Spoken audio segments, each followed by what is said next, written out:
मुफ्ती तारिक मसूद के बयानात के लिए मुफ्ती साहब के ऑफिशियल चैनल मुफ्ती तारिक मसूद स्पीचेस को सब्सक्राइब करें। तो ये पाकिस्तान का जो फ्यूचर है ना, ये बहुत डेंजर, हर लिहाज से सेहतों का भी बेड़ा गर्क होने वाला है, मजहब का भी बेड़ा गर्क होने वाला है, सियासत का तो हो चुका है बेड़ा गर्क। सियासत में जो अभी उखाड़ पिछाड़ चल रही है, इसका तो पता नहीं क्या अंजाम होगा आगे चल के। भाई कोई भी सियासत में सही हो गलत हो, नुकसान किसको हो रहा है?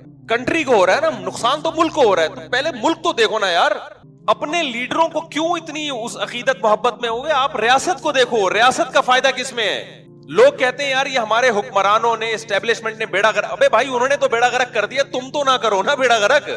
एक साहब मुझे कहने लगे, अबे ये लोग तो बाहर भाग के अपनी, ये तो मुल्क तबाह भी हो गया, इनको क्या फिक्र है, ये तो बाहर निकल जाएंगे। तो मैंने कहा इससे तो और ज्यादा हमारा फर्ज बनता है कि मुल्क को बचाएं हम, क्योंकि ये तो बाहर निकल जाएंगे, हम कहाँ जाएंगे?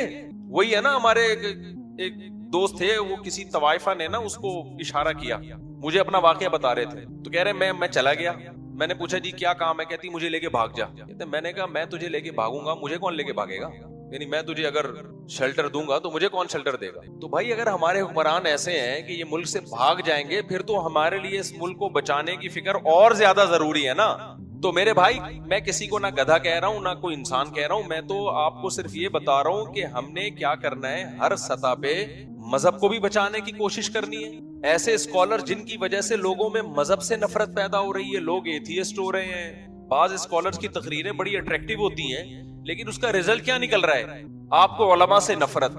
जब उलमा से नफरत, तो उसका आखिर में नतीजा कि आप फिर किसी के भी नहीं रहते, ना उस स्कॉलर के रहते हैं ना उलमा के रहते हैं, कहीं के भी नहीं रहते आप। एक ऐसे बंद गली में लाके आपको छोड़ दिया कि अब आपके पास ना इधर जाने का रास्ता ना उधर जाने का रास्ता। तो सियासी सतह पे भी, सेहत के हवाले से भी, हर जगह पे यही काम हो रहा है। तो आज से ना देखो, एक काम का आज़म कर लो, जो मैं असल बताना चाह रहा था आपको। एक काम का आज़म कर लो कि जब तक किसी भी मामले में मुकम्मल तहकीक नहीं हो जाए, आप जबान से लफ्ज बोलो नहीं निकालोगे। हमारे हजरत की आदत थी ना, जब कोई बैत होने के लिए आता तो जो बड़े अहम गुनाह हैं जिनको सोसाइटी गुनाह नहीं समझती थी, हजरत उस पे बैत लाजमी लेते थे, हजरत उस पे लाजमी बैत लेते थे कि मैं इस गुनाह को छोड़ूंगा। तो मैं सोचता हूँ कि जब भी कोई मेरे पास आए ना कि मैं मुफ्ती साहब तौबा करना चाहता हूँ, अपने गुनाह बता रहा हूँ, तो मेरा ये इरादा है कि मैं उससे लाजमी इस पे तौबा करवाऊंगा कि जब तक किसी चीज के बारे में 100% तहकीक ना हो जाए, लब कुशाई बोलो नहीं करनी। ये कहना सीखो कि मुझे मालूम नहीं है। इमाम मालिक के पास एक शख्स आया, मसला पूछा उसने, इमाम मालिक ने कहा ला अदरी, मुझे मालूम नहीं है इसका जवाब। फिर उसने दूसरा मसला पूछा, इमाम मालिक ने कहा इसका जवाब भी मुझे मालूम नहीं। उसने 36 सवाल पूछे, 36 के 36 के बारे में इमाम मालिक ने क्या कहा? मुझे इसका जवाब मालूम। लेकिन पहले लोगों के ज़र्फ भी क्या थे?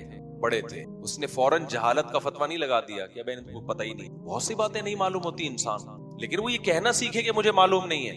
हमारे पास दिन रात कितने मसाइल आते हैं। मैं अपने छोटों से पूछ रहा होता हूँ, यार ये मेरे जहन में इसका जवाब नहीं। अपने शागिर्दों से, यार जरा बताओ इसके क्या जवाब है, तहकीक करो इसमें। हमें तो 20 साल हो गए तहकीक के काम में, लेकिन अभी भी हम जब आते हैं सवाल, तो हम 50% सवालात ऐसे होते हैं जिसका मैं कहता हूँ कि यार इसका इस वक्त मुझे जवाब मालूम नहीं है। एक दफा हजरत मुफ्ती तकी उस्मानी साहब को मैंने कॉल की, पुरानी बात है, मैंने हजरत से मसला पूछा, हजरत ने फरमाया इस वक्त मुझे उसका जवाब मालूम नहीं है, आप दारुल उलूम कुरंगी में सवाल लिख के जमा करा दें, तहकीक हो जाए। सारे बड़े उलमा ही। लेकिन आज ऐसे लोग आ रहे हैं, जो पूछो ठक से जवाब बोलो, इधर पूछा उधर जवाब, इधर पूछा उधर। हकीम देख लो, एक हकीम के साथ मेरा सफर हुआ, मैं जो पूछ रहा हूँ ना सेहत की बात, उसके पास उसका जवाब है, मुझे लगा ये फेंकू है। हालांकि लोग समझ रहे होते हैं बहुत एक्सपर्ट है, लेकिन आप थोड़ा सा तजर्बा हो ना आपका, तो फिर आपको अंदाजा हो जाएगा कि जो एक्सपर्ट होता है ना उसके पास हर बात का जवाब। मैं उस हकीम से पूछ रहा हूँ कि भाई ऐसा क्यों होता है? वो क्या ऐसा इसलिए होता है। फिर मैंने कहा ऐसा क्यों होता है? कहता है ऐसा इसलिए होता है। ऐसा क्यों होता है? मैंने उसके स्पेशलिस्ट डॉक्टरों से पूछा, तो डॉक्टर ने कहा कि मैं असल में इसमें कोई सही राय नहीं दे सकता, इस बारे में मुझे बड़ी तहकीक करनी पड़ी। फिर दूसरा सवाल मैंने डॉक्टर से पूछा, उसने कहा मुझे इसके बारे में तहकीक नहीं है। मैं डॉक्टर से बदगुमान नहीं हुआ जो हर बात के जवाब में कह रहे हैं मुझे तहकीक नहीं है, मैं उस हकीम से बदगुमान हो गया जिस कमबख्त का पढ़ा हुआ कुछ भी नहीं है। फिर बाद में पता चला 2 नंबर हकीम है, कहीं भी नहीं पढ़ा, कुछ भी नहीं पढ़ा हुआ। अताई होते हैं ना, गद्दी नशीन, कुछ भी नहीं पढ़ा हुआ। लेकिन उस हकीम के माशाल्लाह चल रहा है पंजाब में, मैं नाम नहीं लूंगा, मेरे पीछे पड़ जाएगा। फिर वो एक होता तो नाम भी ले लेता ना इंसान। रूहानी इलाज के भी दफ्तर चल रहे हैं उसके, और माशाल्लाह मंजन भी दबा के बिक रहे हैं। पता नहीं लोगों की सेहतों का क्या हाल हो रहा होगा। हर आदमी हर फील्ड में, हर आदमी हर फील्ड में। तो मैं जो बयान लेके चला था ना कि पूरे इस्लाम में दाखिल हो जाओ, میں کہہ رہا تھا کہ بعض دفعہ انسان قربانی اس لیے نہیں دے پاتا کہ وہ اتنا کنفیوز ہو چکا ہوتا ہے, تجزیہ ہی نہیں کر پا رہا ہوتا. جب کنفیوز ہوتا ہے تو اس کے لیے مثال کے طور پر ایک عورت ہے, وہ پردہ کرنا چاہتی ہے لیکن اس کو پردہ کرنے میں بہت بڑی قربانی دینی پڑے گی, جیسے کہ دینی پڑتی ہے, لیکن کسی اسکالر نے اس کے دل میں شک ڈال دی ہے کہ اسلام میں ایسا پردہ ہے ہی نہیں جیسا تم کرنا چاہ رہی ہو. اب وہ قربانی دے گی؟ شک پڑ گیا نا اس کو, یار پتہ نہیں یہ میں جتنا کچھ کر رہی ہوں کہ یہ اسلام کا حکم بھی ہے یا نہیں ہے, کہ بھئی یہ جو ہے یہ کریں بھی کہ نہیں کریں. ہر چیز میں شک, ہر چیز میں شک. طلاقیں دینے کے بعد تو یہی ہوتا ہے, 3 طلاقیں دینے کے بعد جب فتویٰ دیا جاتا ہے نا کہ طلاقیں ہو گئی ہیں, بہت بڑی قیامت ٹوٹتی ہے میاں بیوی پہ. وہ قربانی دینے کے لیے تیار ہو جاتے ہیں کہ یار جب اللہ رسول کا حکم ہے ہم زنا نہیں کر سکتے, کہیں سے فتویٰ مل جائے گا 3 کتنی ہے 1. اب شک پیدا ہو گیا نا, اب کہتے ہیں یار اب یقینی حکم تو نہیں ہے. یہ ہر چیز میں کیا ہو رہا ہے, یہ اس زمانے میں نا اسلام کے ساتھ جو سب سے بڑا ظلم ہو رہا ہے وہ اس زمانے میں ان نام نہاد مذہبی اسکالرز کی وجہ سے ہو رہا ہے کہ ہر چیز کو انہوں نے کیا کر دیا, شک ڈال دیا. تراویح کا دیکھ لو, امت ہمیشہ سے 20 رکعت پڑتی آئی ہے. رمضان میں لوگ قربانیاں دیتے تھے کہ یار سنت ہے, اتنا ثواب ملتا ہے. اب اس میں کیا ہے شک, یار پتہ نہیں 20 ہیں 8 ہیں جی, کوئی 13 کہہ رہا ہے, کوئی 8 کہہ رہا ہے, کوئی کچھ کہہ رہا ہے, شک پڑ گیا اس میں. پھر چلو یہاں تک بھی غنیمت تھا کہ یار پڑھ تو رہا ہے, ایک شک یہ کہ ہے بھی کہ نہیں ہے. غامدی صاحب کو سنو تو وغیرہ تراویح سرے سے کوئی چیز, اور اتنے کانفیڈنس کے ساتھ اتنی غلط بات, یعنی سرے سے کچھ ہے ہی نہیں, ایسے بنائے ہوئے. اب بتاؤ کیا نتیجہ, کیا اس کا فیوچر میں رزلٹ کیا آئے گا؟ صرف وہ لوگ بچیں گے جن کا علماء سے گہرا تعلق ہے, صرف وہ بچیں گے اسلام پہ. یہ میری پیش گوئی ہے, باقی سب برباد, سب برباد. کیونکہ آگے پھر اتنی شاخیں نکلیں گی نا, اتنی شاخیں نکلیں گی, اتنی شاخیں کہ آپ کی سوچ ہے, اتنی شاخیں نکلیں گی. وہ میں نے کہا تھا نا کہ یہ خواتین جو صفا مروہ پہ دوڑتی ہیں, چلتی ہیں, دوڑتی نہیں ہیں, ایسے اسکالرز بھی پیدا ہوں گے جو کہیں گے دوڑیں, کیونکہ حدیث میں ہمیں کہیں نہیں ملتا پیغمبر کا حکم کہ نہ دوڑیں. حدیث میں تو یہ کہ جیسے میں حج کر رہا ہوں ویسے حج کرو.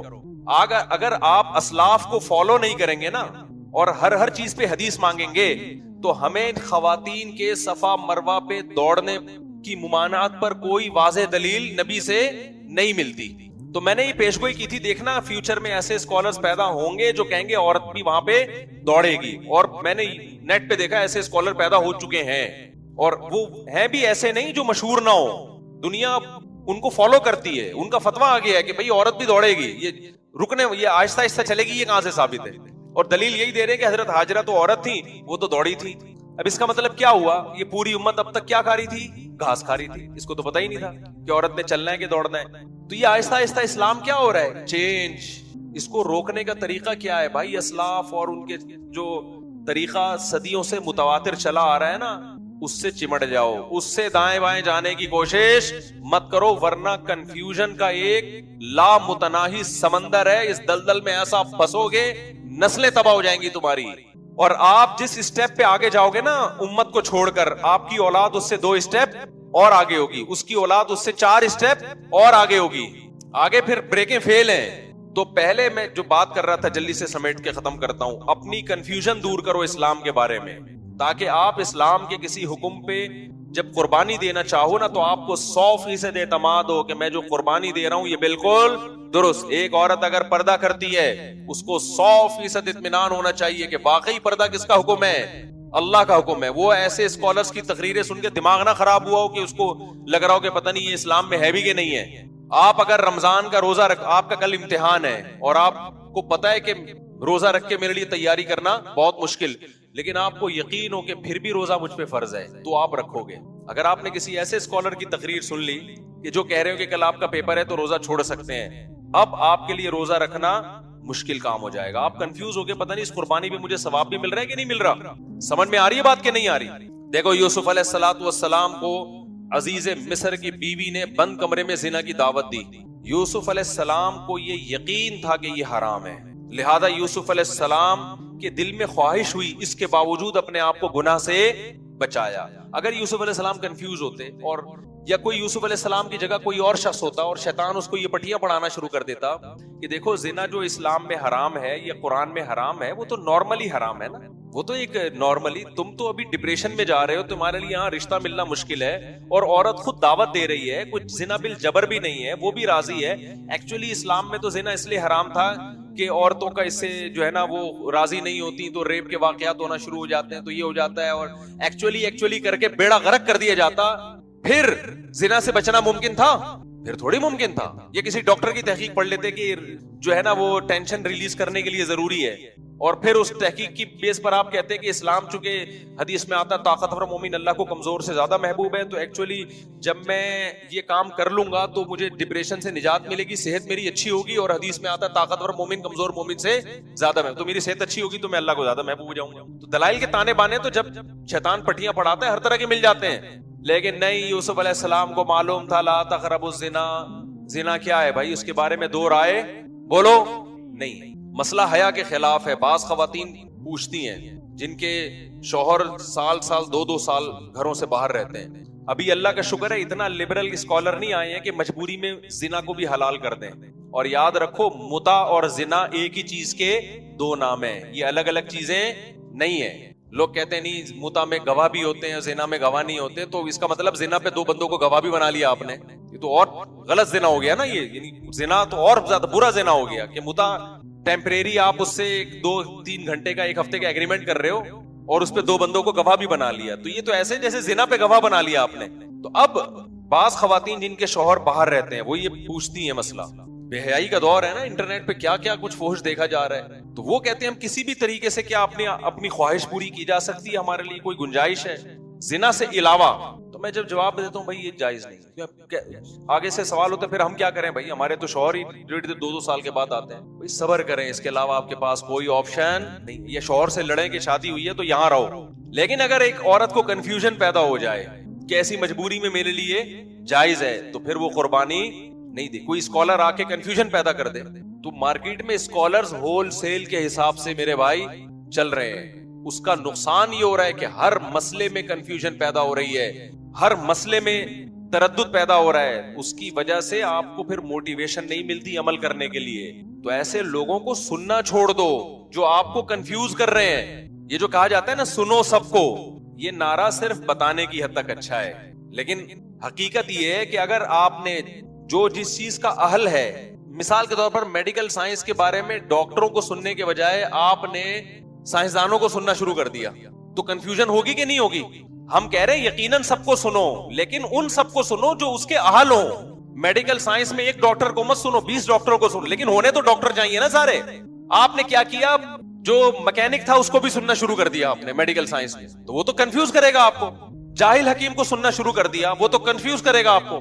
तो मजहबी स्कॉलर्स में भी उनको सुनो जो क्या है, जो उलमा है। अगर आपने हर एक को सुनना शुरू कर दिया जो आलिम नहीं भी है, तो सिवाय डिप्रेशन, कंफ्यूजन, बदगुमानियां, इसके अलावा आपको कुछ भी हासिल नहीं होगा, और आप दीन पे नहीं चल सकते, तबाह बर्बाद हो जाओगे आप। हर चीज में शक पैदा हो जाएगा आपके। मैं गामदी साहब के ना नीचे तबसरा देख रहा होता हूँ, कुछ लोगों ने लिखा होता है हमें हर चीज में इन्होंने शक में डाल दिया, हर चीज में कंफ्यूज कर दिया। हो सकता है शहबाज शरीफ मुल्क में ऐसे काम कर लें जो इमरान खान नहीं कर सका, इसलिए कि आप उसको सपोर्ट कर रहे हो, और आपका मुखालिफ की छोटी गलतियां भी आपको बड़ी नजर आती हैं। एतदाल पैदा करो, एतदाल दारी है। इमरान खान के हर अच्छे काम की जिस तरह से तावील की जा रही है ना, ये तावील क़यामत के दिन गले पड़ सकती है। मुफ्ती तारिक मसूद के बयानात के लिए मुफ्ती साहब के ऑफिशियल चैनल मुफ्ती तारिक मसूद स्पीचेस को सब्सक्राइब करें। देखो, जब नेगेटिव सोचता है ना इंसान, हर अच्छी बात की गलत तावील करता है, जैसे आजकल हो रहा है। मैं इमरान खान का मुझे नहीं याद पड़ता मैंने कभी वोट दिया है, ना मैं कहता हूं कि अभी जो नई हुकूमत बनी है वो गलत है। हो सकता है शहबाज शरीफ मुल्क में ऐसे काम कर लें जो इमरान खान नहीं कर सका, हो सकता है मुल्क तरक्की करना शुरू कर दे, लेकिन एक बात जो मेरी मजहबी जिम्मेदारी है, इमरान खान के हर अच्छे काम की जिस तरह से तावील की जा रही है ना, ये तावील क़यामत के दिन गले पड़ सकती है।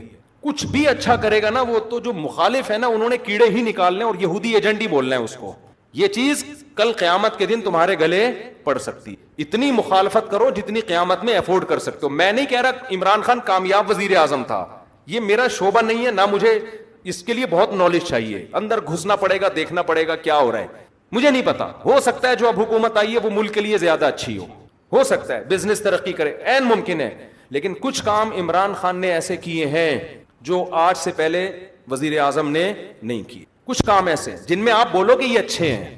आप कह सकते हो मुफ्ती साहब आप सियासत को क्यों ले आते हो, मैं सियासत को नहीं लेकर आ रहा, मैं जो कौम की हट धर्मी है ना, कि अच्छाई को भी कीड़े निकाल निकाल के बुराई, और अपने वाले की हर बुराई को भी क्या करना है, अच्छा करार देना है। آپ ووٹ جس کو چاہے دیں, جس جماعت میں ہو, کوئی مسئلہ نہیں ہے. ہم سیاسی اختلافات ہمیشہ سے ہیں, اور میں بار بار کہنا, ہو سکتا ہے شہباز شریف اچھے وزیر اعظم ثابت ہوں, عین ممکن ہے, مجھے نہیں پتا, ممکن ہے, لیکن اتنی تعویلات صبح و شام لوگوں سے بحث ہوتی ہیں. وہ قانون پاس کروا رہا ہے, وہ ابھی بہت ساری کچھ ہیں بولنے کے لیے.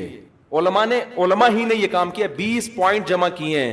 20 کام عمران خان کے ایسے ہیں جو اب تک کسی نے نہیں کیے. وہ بہت پازیٹو کام ہے اس. یونائٹڈ نیشن میں جا کے اتنے مضبوط انداز سے کشمیر کا ایشو کھڑا کرنا, اسلامو فوبیا کو منظور کروا لینا یونائٹڈ نیشن میں جا کے, جہاں جا رہے اپنا شلوار قمیض پہن کے جانا, اپنے قومی لباس کو فروغ دینا, اردو کو فروغ دینے کے لیے بھی بہت سے اقدامات کیے ہیں.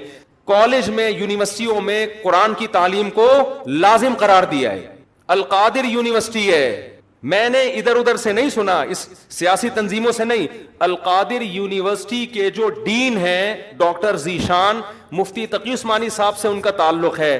ڈاکٹر ذیشان کے حوالے کیا القادر یونیورسٹی کو کہ یہاں اسلامی ماحول ہونا چاہیے, صوفی ازم سکھائیں, یہاں پہ اسلامی ماحول سکھائیں. وہ ڈاکٹر ذیشان سے تو ہماری ملاقاتیں ہوئی ہیں. میں جو باتیں کر رہا ہوں نا, میں ادھر ادھر سے سن کے نہیں کر رہا, میں ان لوگوں سے کر رہا ہوں جو کسی تنظیم کے نہیں ہے, نہ وہ پی ٹی آئی کے اور نہ وہ کسی اور تنظیم کے, اور وہ لوگ نیوٹرل ہیں بالکل, جن کا کسی سے کوئی مفاد نہیں ہے. وہ بتاتے ہیں کہ ہمیں بلایا. میں جب گورنر ہاؤس گیا ہوں وزیر اعظم سے ملنے کے لیے, ایک کپ چائے کی پیالی بھی ہمیں نہیں ملی ہے. عمران خان کے دور میں ایک چائے کی پیالی بھی ہمیں نہیں ملی. وہاں گورنر ہاؤس میں لوگوں نے بتایا, کیا بتایا, کہ آج سے پہلے جتنے وزراء تھے, جب مہمان آتے تھے لاکھوں روپے کا بجٹ تھا ان کا, لاکھوں روپے کا, جو مہمان پھوڑتے تھے یہاں بیٹھ کے. وزیر اعظم نے آتے ہی وہ سارا بجٹ کیا کر دیا, ختم. یہ غریب ملک ہے, اس کو اتنی عیاشی کرانے کی بالکل بھی ضرورت نہیں ہے. مہمان آئے, چائے پیئیں, پتلی گلی سے نکلیں. تو کچھ پازیٹو کام ہیں, آپ ان کو مان لو کہ یہ کیا ہے پازیٹو. مخالفت کرو اعتدال کے ساتھ, سمجھ رہے ہو. تو میں پھر کہہ رہا ہوں کہ ہو سکتا ہے شہباز شریف ملک کے زیادہ اچھے وزیر اعظم ثابت ہو, ممکن ہے. یہ میرا ٹاپک نہیں ہے. میرا اتنا فرض ضرور بنتا ہے کہ مخالفت کرو اعتدال سے. آپ الزام لگاؤ کہ ناکام وزیر اعظم, اس میں یہ خامیاں تھیں, یہ خامیاں جس کی وجہ سے ناکام ہو گیا, ٹھیک ہے, لیکن جو اچھے کام کیے ہیں ان میں خام خامے بیٹھ کے گھما کے اس کو اتنی تعویلیں اتنے گھمانا, اس کو حد ہوتی ہے یار کسی چیز کی. ایبسولوٹلی ناٹ کہہ رہا ہے وہ واضح طور پر. کتنا جھوٹ بولو گے آپ, ہر چیز کو گھما رہے ہو, اور سارے کام یہودیوں کے خلاف کر رہا ہے. ٹھپا لگا دیا اس کے اوپر یہودی ایجنٹ ہونے کا, یہ غلط ہے. تو اور بھی بہت کچھ ہے. کبھی موقع ملا تو میں وہ 20 پوائنٹ ریکارڈ کرواؤں گا. 20 پوائنٹ جو ہے نا, مجھے موقع ملا تو. لیکن وہی ہوتا ہے کہ لوگ پھر ہمیں سمجھتے ہیں کہ میں پی ٹی آئی کا سپورٹر ہوں یا میں جے یو آئی کا مخالفت کر رہا ہوں. میں نہ جے یو آئی کا حامی ہوں نہ مخالف ہوں, یہ آپ کی سیاست ہے, آپ جانیں. اور اگر میں حامی ہوں گا بھی تو یہاں ممبر پہ نہیں ہوں گا. میں نجی محفل میں کسی کے سامنے بتا سکتا ہوں کہ میں کس کو سپورٹ کرتا ہوں. یہ میرا یہاں ممبر پہ ٹاپک نہیں ہے. میرا ممبر پہ جو ٹاپک ہے وہ اتنا ضرور ہے کہ ایک حد تک تعویلات کرو, اتنا آگے نہ بڑھو. اور جو کام اس نے اگر کوئی قادیانی کی سپورٹ میں بالفرض کیا ہے, تو آپ آج جس کی حمایت کر رہے ہو انہوں نے اس سے زیادہ سپورٹ میں کام کیے ہوں گے. وہ سارے کام آپ پی جاتے ہو, صحیح ہے نا, اس لیے کہ آپ اس کو سپورٹ کر رہے ہو. اور آپ کا مخالف کی چھوٹی غلطیاں بھی آپ کو بڑی نظر آتی ہیں. اعتدال پیدا کرو, اعتدال. دیکھو کسی بھی تنظیم میں بن کے رہو, کوئی مسئلہ نہیں ہے. سیاسی اختلافات ہوتے ہیں, کوئی پیپلز پارٹی میں, کوئی مسلم لیگ میں, ہر قوم میں اچھے برے ہوتے ہیں. لیکن آپ مخالف کی اچھے کو اچھا کہو, اس کی غلط کو غلط کہو, اور اپنے لیڈر کے غلط کو غلط کہو اور اچھے کو اچھا کہو.